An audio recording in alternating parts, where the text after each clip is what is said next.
Assalamualaikum warahmatullahi wabarakatuh. Halo teman-teman semua. Di sini saya akan menjelaskan terkait teori pendidikan multikultural. Nah, teori pendidikan multikultural ini memiliki pendapat dari beberapa ahli. Yang pertama, saya akan bahas mengenai teori dari Martin J. Beck Matustek. Ia berpendapat bahwa pendidikan multikultural ini bukan hanya sekedar mengenalkan berbagai keberagaman yang ada di Indonesia ini, baik itu budaya, agama, dan lain-lain. Tetapi juga dalam konteks pendidikan multikultural ini mengajak kita untuk bisa yang pertama itu memahami dan menghargai perbedaan. Mengapa demikian? Karena setiap individu itu memiliki latar belakang yang berbeda-beda. Pendidikan multikultural juga mendorong kita untuk bisa memahami dan menghargai perbedaan-perbedaan yang ada. Contohnya yang pertama itu ketika pendidikan multikultural ini ada di lingkungan sekolah misalnya. Nah, sekolah ini bisa menjadi wadah atau tempat di mana berbagai macam budaya hidup berdampingan, hidup bersamaan. Ada juga dalam pendapat Martin J. Beck ini mempraktikkan nilai-nilai kemanusiaan, di mana pendidikan multikultural ini bisa menekankan akan pentingnya kemanusiaan seperti toleransi, sikap saling menghormati, dan juga kerjasama. Nah, nilai-nilai ini tuh penting dalam membangun masyarakat yang lebih harmonis lagi. Baik, selanjutnya teori pendidikan menurut pendapat ahli yang kedua, yaitu menurut James A. Banks. James A. Banks itu merupakan tokoh utama dalam pendidikan multikultural. Nah, ia juga mengemukakan bahwa tujuan pendidikan multikultural adalah menciptakan kesetaraan bagi seluruh siswa, atau juga disebut dengan menciptakan lingkungan belajar yang inklusif dengan mengakui dan juga menghargai keberagaman budaya. Nah, James A. Banks ini memiliki beberapa dimensi pendidikan multikultural. Yang pertama, integrasi konten, di mana menurutnya ini merupakan menggabungkan berbagai perspektif budaya dalam kurikulum. Misalnya, saat mengajarkan tentang sejarah, guru itu seharusnya tidak hanya berfokus pada sudut pandang tertentu saja, tetapi juga guru bisa menyertakan cerita atau kontribusi dari berbagai budaya dari berbagai etnis.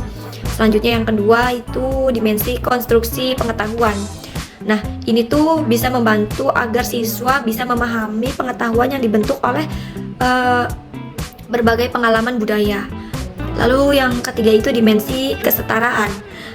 Dalam hal ini tujuannya itu agar memastikan bahwa semua siswa terlepas dari ras atau budaya mereka memiliki kesetaraan untuk bisa berhasil dalam aspek akademis. Jadi tidak ada pembeda antara siswa yang satu dengan yang lainnya. Dimensi yang terakhir yaitu pemberdayaan budaya sekolah.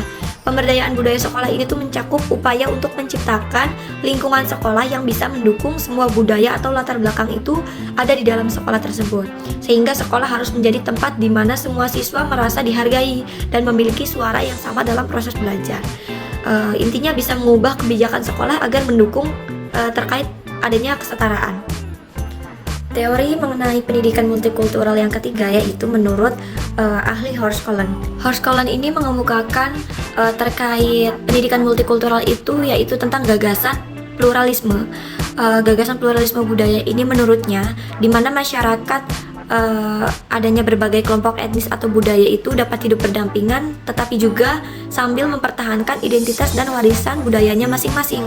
Karena ia menekankan bahwa setiap kelompok budaya itu memiliki hak untuk mempertahankan dan mengembangkan budayanya masing-masing, tetapi juga sambil berkontribusi pada kehidupan bersama di dalam masyarakat.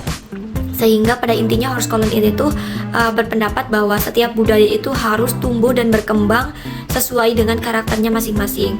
Bukan budaya yang minoritas ini diubah agar semua tampak sama dalam budaya yang dominan. Horst Kohlen itu menolak hal demikian. Selanjutnya yaitu pendekatan dalam pendidikan multikultural. Pertama yaitu pendekatan kontribusi. Pendekatan kontribusi ini melibatkan penambahan materi yang berkaitan dengan keberagaman budaya ke dalam kurikulum tanpa mengubah struktur dasarnya. Lalu ada pendekatan transformasi. Pendekatan transformasi berfokus pada perubahan asumsi dasar kurikulum itu sendiri.